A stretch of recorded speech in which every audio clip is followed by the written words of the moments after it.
आज के लेक्चर में हम फाइल हैंडलिंग डिस्कस करेंगे by using C plus plus programming.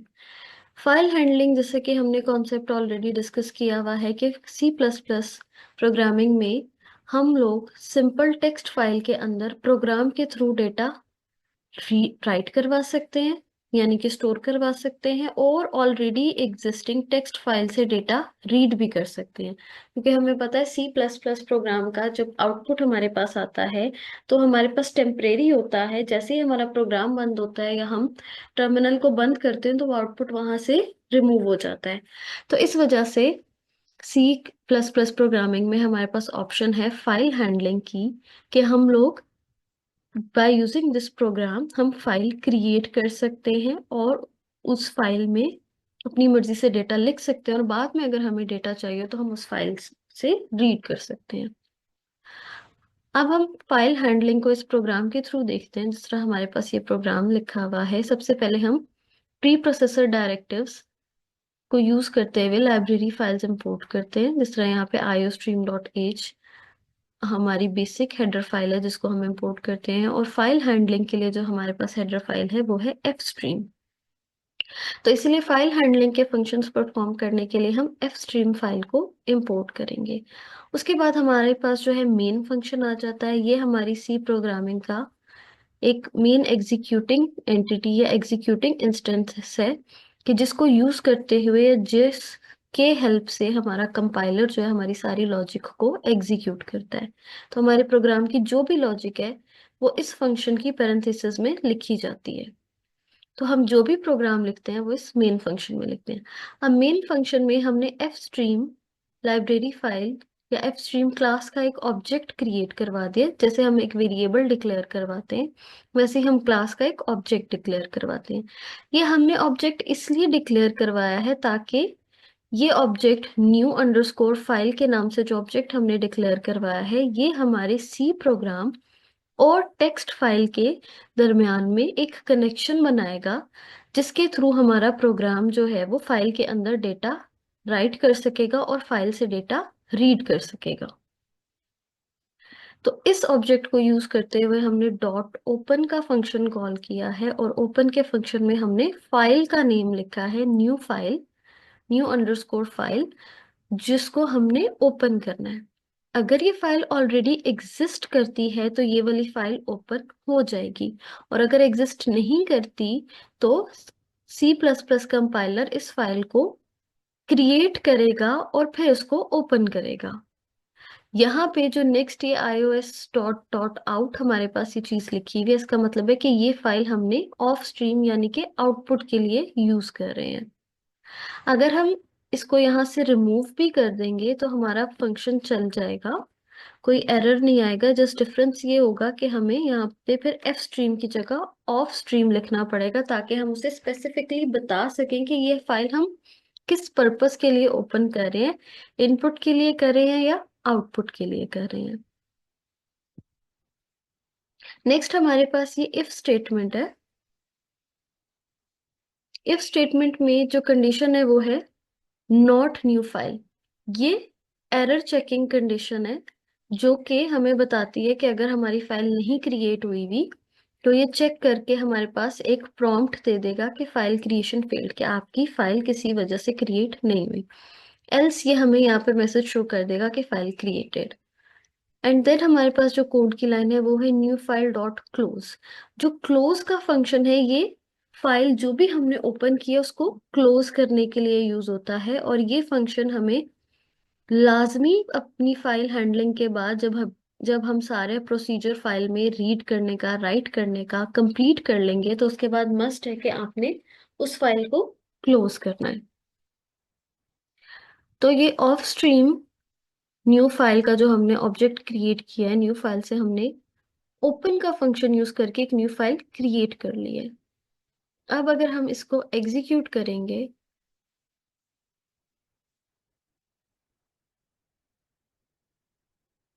ये थोड़े टाइम में, और फिर हमारे पास ये मैसेज आ गया है न्यू फाइल क्रिएटेड, कि हमारी न्यू फाइल क्रिएट हो गई है। और अगर हमारे पास कोई एरर होता तो हमारे पास मैसेज आ जाता कि फाइल क्रिएशन फेल्ड। हम ये ओपन का फंक्शन यूज किए बगैर भी फाइल को क्रिएट कर सकते हैं। जैसे कि मैं ये ऊपर वाली 2 लाइन कमेंट करती हूँ, और हम इस तरह से भी कर सकते हैं, एफ स्ट्रीम ओपन का हम फंक्शन ना लिखें, जस्ट जो नेम हमने ऑब्जेक्ट का क्रिएट करना है वो लिखें, या हम न्यू फाइल की जगह कोई और नेम भी दे सकते हैं, उसके आगे पैरेंथेसिस और देन ये फाइल का नाम जिसको हमने क्रिएट करना है। और अब भी मैं इसको एग्जीक्यूट करूंगी तो मेरे पास जो है स्टेटमेंट आनी चाहिए, न्यू फाइल क्रिएटेड। हाँ जी, तो हमारे पास जो है वो स्टेटमेंट आ गया, new file created. It means कि हमारी ये वाली फाइल जो है वो क्रिएट हो चुकी है। इसी तरह अगर हमने एरर चेकिंग के लिए हम ये exclamation mark not new file भी चेक कर सकते हैं कि अगर हमारी फाइल क्रिएट नहीं हुई तो हमारे पास फाइल क्रिएशन फेल्ड का मैसेज आ जाएगा। और उसके अलावा हमारे पास एक और फंक्शन है, file dot is underscore open function. इस फंक्शन का काम ये होता है कि ये चेक करता है कि हमारी जो फाइल है वो ओपन है या नहीं है। अगर हमारी फाइल ओपन नहीं होगी, मीन्स के not new file dot is open, क्या न्यू फाइल ओपन नहीं है तो मीन्स के फाइल क्रिएट नहीं हुई। हम इसको दोबारा एग्जीक्यूट करते हैं।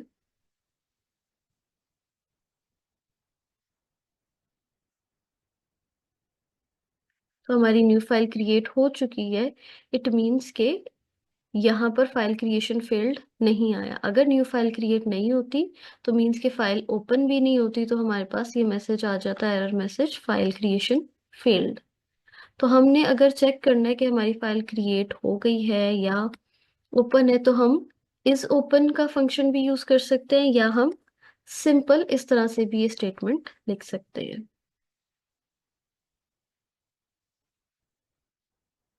अब फाइल में अगर हमने डेटा राइट करना है, मीन्स के फाइल के अंदर डेटा सेव करवाना है, तो हम उसके लिए ऑफ स्ट्रीम यूज करेंगे, या फिर हम इसी तरह iOS colon dot out use करेंगे।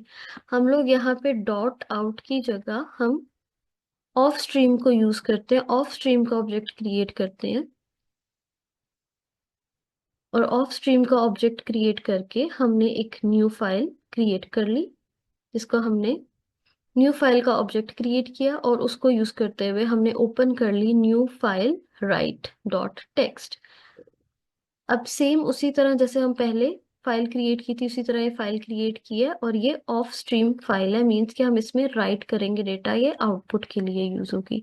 अगर ये इनपुट के लिए होती तो हम यहाँ पे इफ स्ट्रीम यूज करते हैं, मगर अभी हमने फाइल के अंदर डेटा राइट करना है, ये जो डेटा हम लिखेंगे ये फाइल के अंदर राइट होगा, तो इसलिए यहाँ पे हम ऑफ स्ट्रीम यूज करेंगे। सेम उसी तरह फाइल क्रिएट करके उसे ओपन किया, और यहाँ पे हम दोबारा से एरर चेक कर रहे हैं। एरर चेक करना मस्ट है ताकि हमें पता हो कि जो भी हमने फाइल बनाई है वो क्रिएट हुई है या नहीं हुई है। तो यहाँ पे हमने चेक किया नॉट न्यू फाइल। अगर तो यहाँ पे फाइल क्रिएट नहीं हुई होगी तो हमारे पास ये स्टेटमेंट डिस्प्ले हो जाएगी, फाइल क्रिएशन फेल्ड। और एल्स अगर ये फाइल क्रिएट हुई भी है तो मैसेज आ जाएगा, न्यू फाइल क्रिएटेड। अब यहाँ पे जो एक चीज वो डिफरेंट है वो ये है कि हमने जब स्क्रीन पे डेटा डिस्प्ले कराना होता है तो हम इस तरह से लिखते हैं सी आउट एंगुलर ब्रैकेट्स जो कि इस डायरेक्शन में होती है, और फिर हम करते हैं फाइल न्यू फाइल क्रिएटेड। ये वाला जो हमारा डेटा है ये स्क्रीन पे राइट हो जाता है। अब फाइल के अंदर डेटा राइट करने के लिए भी हम यही एक्सर्शन ऑपरेशन को ही यूज करेंगे, ऑपरेटर्स को ही यूज करेंगे। बस यहाँ पे सी आउट की जगह हमारे पास जो फाइल का ऑब्जेक्ट है जो हमने क्रिएट कर लिया है, जिसकी हेल्प से हम अपनी फाइल में राइट करेंगे, उसका नाम आएगा। देन सेम यही एंगुलर ब्रैकेट्स जो हम सी आउट के साथ यूज करते हैं वो, और वो वाला टेक्स्ट जो हमने फाइल के अंदर लिखना है, ये वाला टेक्स्ट फाइल के अंदर जो हमने लिखना है वो हम फाइल के अंदर लिखेंगे, और फिर जब हमारा ये काम हो जाएगा तो हम फाइल को कर देंगे क्लोज। अब हम इस प्रोग्राम को एग्जीक्यूट करते हैं। फाइल हैंडलिंग में क्योंकि फाइल क्रिएशन का भी प्रोसेस होता है, अभी क्योंकि ये फाइल ऑलरेडी क्रिएटेड नहीं है तो ये थोड़ा सा टाइम लेता है, और यहाँ पे हमारे पास मैसेज आ गया है new file created. It means कि हमारा ये वाला कोड एग्जीक्यूट हो गया है। अब जो नेक्स्ट लाइन है लर्निंग फाइल हैंडलिंग, ये वाली लाइन डिस्प्ले नहीं हुई, क्यों? क्योंकि यहाँ पे सी आउट नहीं है, ये वाली फाइल हमने स्क्रीन पे नहीं लिखवाई, ये वाली लाइन हमने इस वाली फाइल में लिखवाई है, न्यू फाइल में लिखवाई है। इस वजह से हमें स्क्रीन पे नहीं नजर आएगी, मगर ये इस फाइल के अंदर लिखी जा चुकी है। हमने अब डेटा जो है फाइल के अंदर राइट कर लिया। अब राइट करवाने के बाद नेक्स्ट स्टेप होता है कि अब फाइल से डेटा हम अपने प्रोग्राम में लेकर आए। अभी क्या हुआ था कि यहाँ से प्रोग्राम से डेटा आपकी फाइल में लिखा गया।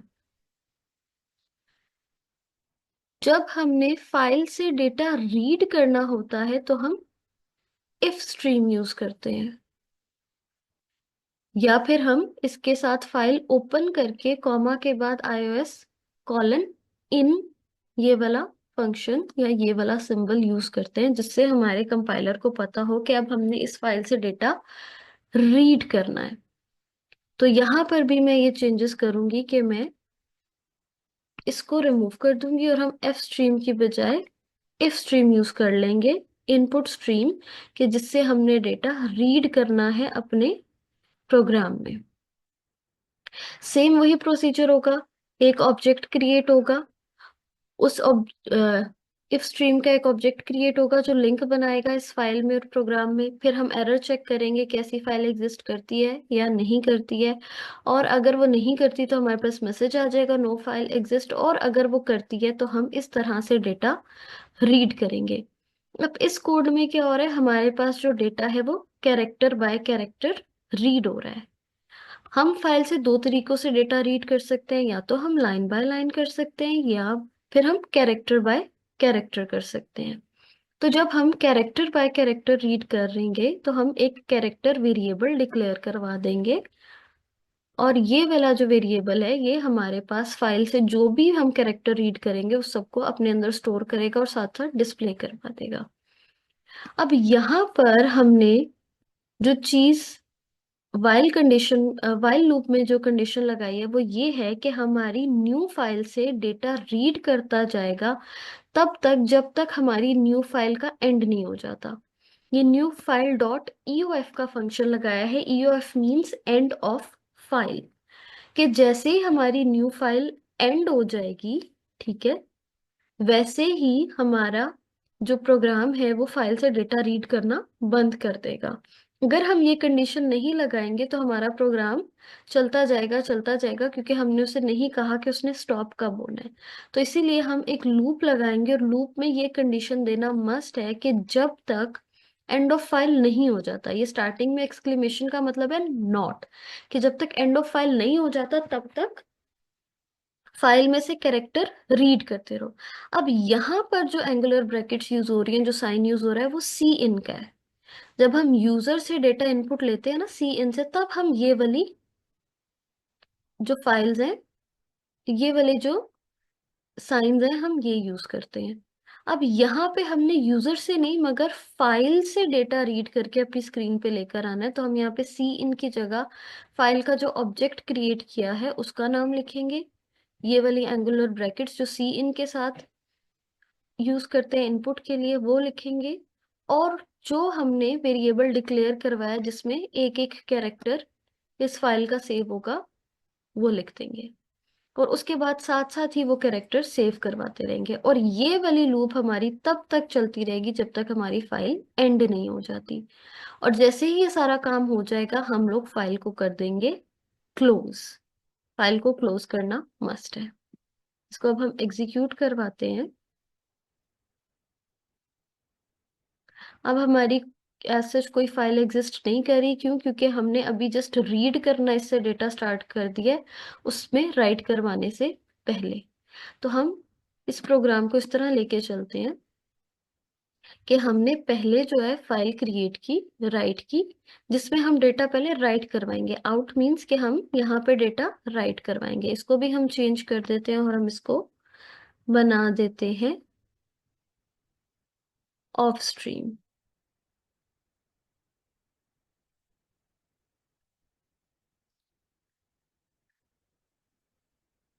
अब हम इस फाइल में से डेटा रीड करेंगे। इस फाइल में से में पहले डेटा हम राइट करेंगे। उसके बाद हम चेक करेंगे कि ये फाइल एग्जिस्ट करती है या नहीं करती, और फिर अगर वो एग्जिस्ट करती है तो उसमें ये वाली लाइन को राइट करेंगे और ये वाली फाइल हम कर देंगे क्लोज। और क्लोज करने के बाद हम दोबारा इस फाइल को ओपन करेंगे, और इस दफा हम ओपन करेंगे इन के लिए, इनपुट के लिए।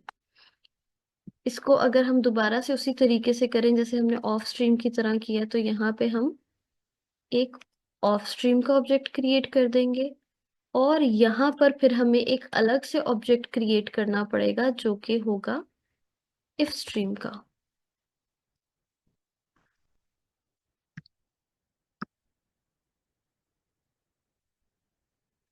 अब इस वाले कोड में हम लोग डेटा पहले राइट कर रहे हैं फिर रीड कर रहे हैं, तो इसीलिए हम अगर एक ऑब्जेक्ट क्रिएट करेंगे तो भी ठीक है, और अगर हम अलग अलग ऑब्जेक्ट क्रिएट करेंगे तो भी ठीक है। अलग अलग हम इसलिए करें क्योंकि हमने यहाँ पर इसके बाद हमने यहाँ पर आउट और इन नहीं लिखा। मगर अगर हम ने एक ऑब्जेक्ट क्रिएट करना है एफ एफ स्ट्रीम फाइल का, एफ स्ट्रीम क्लास का, तो फिर हम इसको इसी तरह रहने देंगे और एक ही ऑब्जेक्ट क्रिएट करेंगे, और इसके आगे जो जस्ट पैरेंथेसिस में जो ऑप्शन है आउट और इन, सिर्फ उसको चेंज करेंगे। अब यहाँ पे हमारा एक ही ऑब्जेक्ट क्रिएट हुआ है, हमने जस्ट जो फंक्शन है ओपन वाला इसमें ऑप्शन चेंज किया है। मगर अगर हमने ये वाली ऑप्शन रिमूव करनी है तो हमें अलग अलग ऑब्जेक्ट क्रिएट करना पड़ेगा।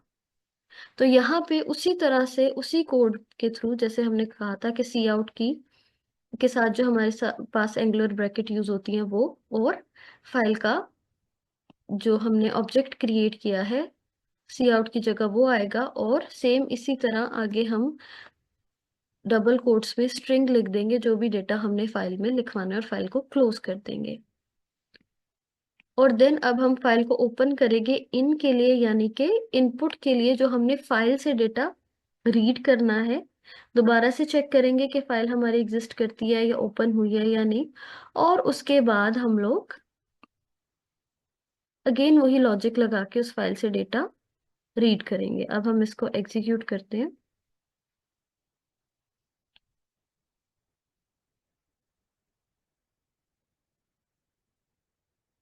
अब अगर हम ये देखें, हमारे पास न्यू फाइल क्रिएट होगी, और ये जो कैरेक्टर्स थे लर्निंग फाइल हैंडलिंग जो हमने ये यहाँ पर सेव करवाया था, वो इस तरह से कैरेक्टर बाय कैरेक्टर डिस्प्ले हो रहा है। क्यों? क्योंकि यहाँ पर हमने कैरेक्टर वेरिएबल डिक्लेयर किया था और हम इससे डेटा कैरेक्टर बाय कैरेक्टर ही रीड कर रहे हैं। मगर अगर हमने डेटा इससे लाइन बाय लाइन रीड करना है तो हम इसको स्ट्रिंग भी डिक्लेयर कर सकते हैं। तो हम फाइल से डेटा जो है वो दो तरह से रीड कर सकते हैं, कैरेक्टर बाय कैरेक्टर भी और लाइन बाय लाइन भी। जब हम इससे data line by line read करेंगे तो हमें इसकी डेटा टाइप भी कैरेक्टर से स्ट्रिंग करनी पड़ेगी क्योंकि ये एक लाइन है। अब अगर हम इसे देखें तो हमारे पास यहाँ पर जो है पूरी लाइन डिस्प्ले होगी है जो हमने यहाँ पर उस फाइल में राइट करवाई थी। जब हमने character bye character data input करना है तो हम सिंपल ये वाला ऑपरेशन या ये वाला कोड लिखेंगे। मगर जब हमने line by line data read करना है तो फिर हम गेट लाइन का फंक्शन यूज करेंगे, और गेट लाइन के फंक्शन में हमारे पास ऑब्जेक्ट का नेम आ जाएगा, वही वाला जो फाइल का ऑब्जेक्ट हमने क्रिएट किया है। और इसी तरह यहाँ पर ये जो स्ट्रिंग कैरेक्टर है, क्योंकि हमने अब एक कैरेक्टर नहीं रीड करना, हमने पूरी लाइन रीड करनी है, तो इसलिए हमने इस वेरिएबल की डाटा टाइप स्ट्रिंग कर दी है, तो उसमें ज्यादा कैरेक्टर्स आ जाएंगे। अब अगर मैं इसे दोबारा एग्जीक्यूट करूं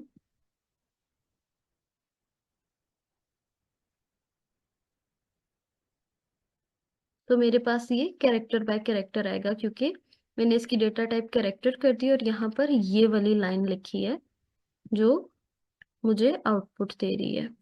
और अगर मैंने इसको लाइन बाय लाइन करवाना है तो मैं गेट लाइन का फंक्शन यूज करूंगी कि मेरे पास एक पूरी लाइन रीड हो जाए, और यहाँ पे जो CHS की डेटा टाइप को भी स्ट्रिंग कर दूंगी और यहाँ पे गेट लाइन वाला फंक्शन यूज करूंगी।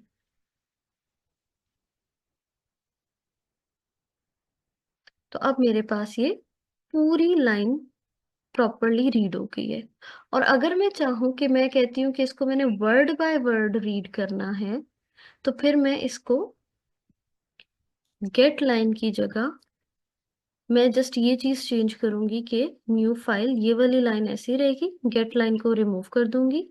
ये जो मैंने इसको ग्रीन की हाईलाइटेड है, इसका मतलब है कि ये कमेंट है, तो कंपाइलर इन ग्रीन हाईलाइटेड स्टेटमेंट्स को इग्नोर कर रहा है, उसके लिए एग्जिस्ट नहीं करती। उसके लिए ये और ये वाली स्टेटमेंट एग्जिस्ट करती है। तो मैंने यहाँ पे क्या किया, CH को स्ट्रिंग ही रहने दिया, जस्ट यहाँ पे चेंजेस किए कि न्यू फाइल सी इन ऑपरेटर जो इंसर्शन ऑपरेटर है और वेरिएबल जिसमें डेटा सेव हो रहा है उसको लिख दिया। अब अगर हम देखें हमारे पास जो ये एग्जीक्यूट हुआ है, अब ये वर्ड बाय वर्ड रीड हुआ है। तो हम एक फाइल में से डेटा डिफरेंट तरह से रीड कर सकते हैं, जैसे हमने लास्ट लेक्चर में डिस्कस किया था इन फॉर्म ऑफ स्ट्रीम। वो स्ट्रीम ऑफ कैरेक्टर्स भी हो सकती है, सेपरेट कैरेक्टर्स भी आ सकते हैं, वो स्ट्रीम ऑफ वर्ड्स भी हो सकती है, और वो स्ट्रीम ऑफ लाइंस भी हो सकती है।